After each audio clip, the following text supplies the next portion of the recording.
Hey everyone, Tony Dunst here for Learn WPT, and today we're going to look at some population tendencies, by which I mean some plays you see from your opponents that are going to apply across a pretty broad spectrum of opponents. You can kind of assume that these are safe assumptions about the people you encounter in your fields until proven otherwise. One of these spots came up in the recent seminar that I did with Nick Binger, where we reviewed the students' hand histories.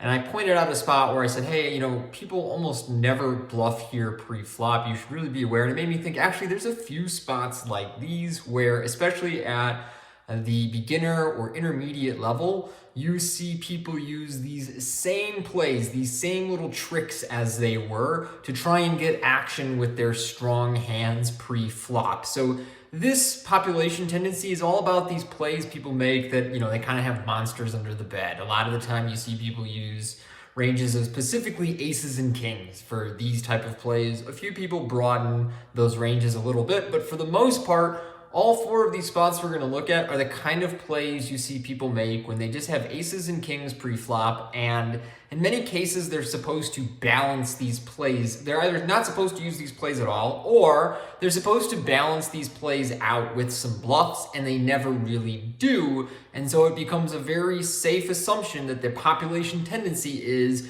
people are really, really strong when they do this. So let's dive right in.